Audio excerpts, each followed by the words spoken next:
Hello नमस्कार दोस्तों, स्वागत है आपका हमारे यूट्यूब चैनल पे। और आज हम बात करने वाले हैं सोरगम यानी ज्वार के बारे में। तो सोरगम का जो बॉटनिकल नेम होता है वो होता है सोरगम बाइकलर। ओरिजिन की बात करें, इसकी उत्पत्ति की बात करें तो वो अफ्रीका मानी जाती है। फैमिली की बात करें तो फैमिली पोएसी या ग्रास फैमिली होती है इसकी भी। देख सकते हैं आप डायग्राम में सोरगम के दाने आपको दिख रहे हैं और ये सोरगम का प्लांट या बालियां दिख रही हैं आपको। सबसे पहले देख लेते हैं इंट्रोडक्शन। तो इंट्रोडक्शन में बात करेंगे कि भारत में यह एक महत्वपूर्ण अनाज की फसल है।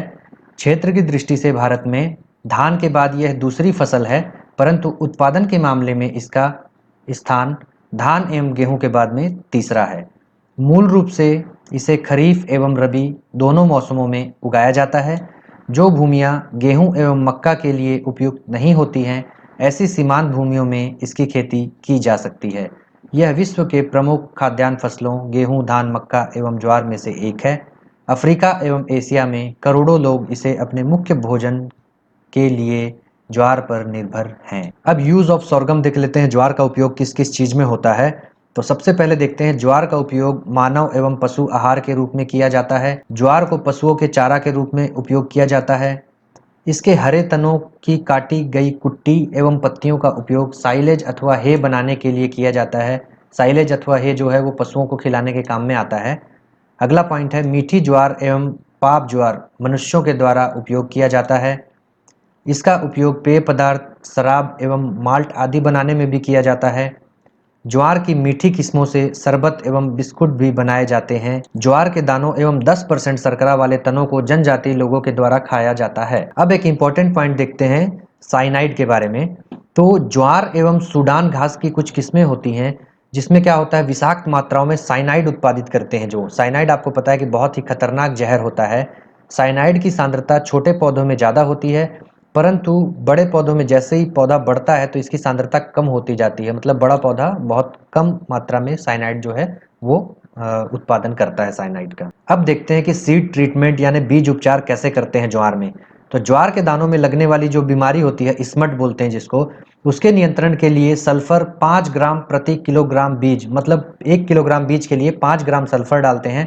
और आर्गेनो मर्क्यूरियल कंपाउंड्स करके केमिकल आता है जिससे 2.5 ग्राम मतलब 2.5 ग्राम पर केजी बीज के हिसाब से उपचारित करते हैं। इसी प्रकार बात करें तना मक्खी जो है उससे बचने के लिए जो बीज का उपचार करेंगे, ये जो हमने देखा ये स्मट से बचने के लिए बीज उपचार देखा। आगे सूट फ्लाई के नियंत्रण के लिए अगर बीज उपचार की बात करेंगे तो कार्बोफ्यूरान 50 WP का जो केमिकल आता है, इसमें क्या करेंगे 100 ग्राम जो कार्बोफ्यूरान लेंगे पर केजी सीड के हिसाब से, तो इसमें बीजों को उपचारित करेंगे तो जो सूट फ्लाई है उसका संक्रमण या आक्रमण कम हो जाता है। अगला पॉइंट हम देखते हैं मैन्योर एवं फर्टिलाइजर के बारे में, खाद एवं उर्वरक के बारे में। तो ज्वार में नाइट्रोजन और फास्फोरस एक साथ दिया जाता है क्योंकि नाइट्रोजन देने से ज्वार का पौधा फास्फोरस को अधिक अवशोषण करने लगता है। फास्फोरस देने से ज्वार में दाने अच्छे से विकसित होने लग जाते हैं। ज्वार में पोटास का अच्छा प्रभाव नहीं मिलता है। स्थानीय किस्मों में 25 × 25 किलोग्राम नाइट्रोजन एवं फास्फोरस डालने से अच्छा उत्पादन होता है। अधिक उत्पादन देने वाली उन्नत किस्मों के लिए पोषक तत्व की मात्रा जो है निम्नानुसार है। सबसे पहले सिंचित दशा में अगर हमारे पास पर्याप्त सिंचित फसल है, सिंचित दशा है, तो 100 से 120 किलोग्राम नाइट्रोजन और 60 किलोग्राम फास्फोरस जो है दे सकते हैं। इसी में आगे हम असिंचित दशा की बात करें तो 80 किलोग्राम नाइट्रोजन और 40 किलोग्राम फास्फोरस पर हेक्टेयर देना सही होता है। पोटास केवल उन्हीं भूमियों में दें जहां इसकी कमी पाई गई हो। अगर पोटास आपकी भूमि में पर्याप्त मात्रा में है तो उसमें पोटास देने की आपको आवश्यकता नहीं है। और मृदा की बात करें सॉइल की, तो दोमट या क्ले या चिकनी मिट्टी जो होती है वो इसके लिए बहुत उपयुक्त है। अब बात कर लेते हैं बीज दर यानी सीड रेट के बारे में। तो दानों के लिए जो फसल लगाई जाती है उसमें बीज दर जो है 9 से 12 किलोग्राम पर हेक्टेयर पर्याप्त होती है। और चारे के लिए जो फसल अपन लगाते हैं उसमें 35 से 40 केजी सीड पर हेक्टेयर अपन डालते हैं।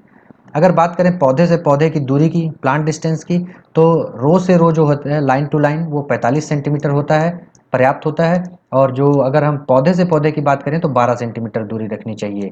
इसी प्रकार अगर हम बात करें कि 1 हेक्टेयर में कितने पौधे, तो 1.5 लाख पौधे 1 हेक्टेयर में सफिशिएंट होते हैं। मतलब अगर हम प्रॉपर डिस्टेंसिंग से लगाएंगे 45 × 12 सेंटीमीटर, तो 1.5 लाख पौधे 1 हेक्टेयर में हमारे तैयार हो जाएंगे आराम से।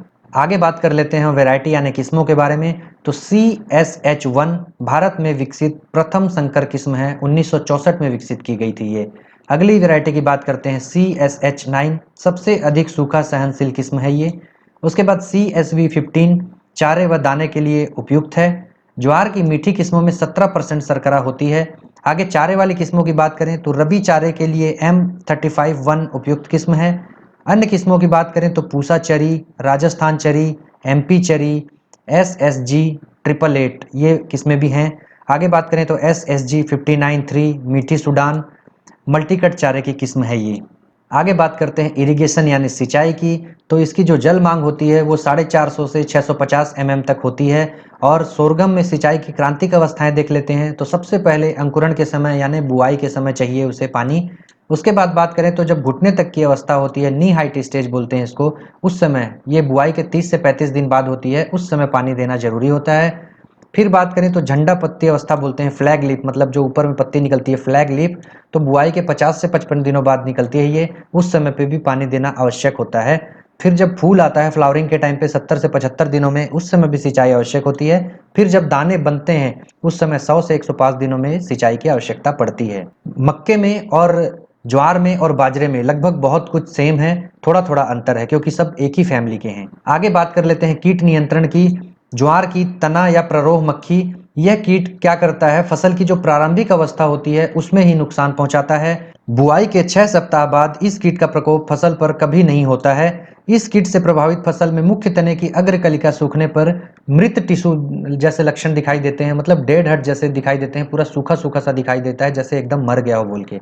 अब इसका नियंत्रण कैसे किया जा सकता है, तो ज्वार की फसल की जो बुआई है वो अगेती बुआई करें, अधिक बीज दर प्रयोग में लाएं, 12 से 15 केजी डालें, जहां पे 9 से 12 किलो चाहिए वहां पे थोड़ा ज़्यादा डालें, 12 से 15 किलो डालें ताकि कुछ खराब हो जाए तो भी काम चले।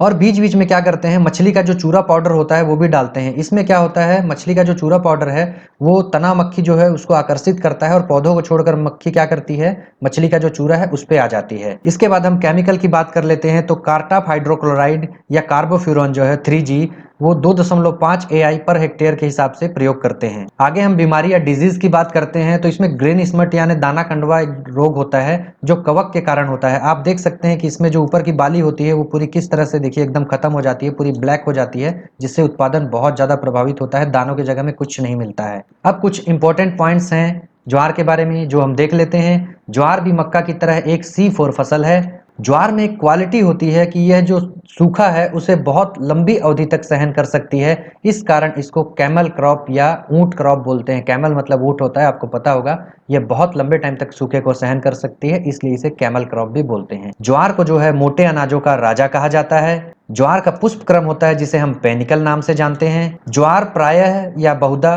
पर परागित फसलें हैं। पौधों में छोटी अवस्था में जब नी हाइट स्टेज में होते हैं तो उस समय पे HCN साइनाइड, जिसके बारे में हमने आपको बताया था, जिसे धुरिन भी कहते हैं, यह क्या होता है, ज्वार की जड़ों में बनता है और पत्तियों में एकत्रित होता है।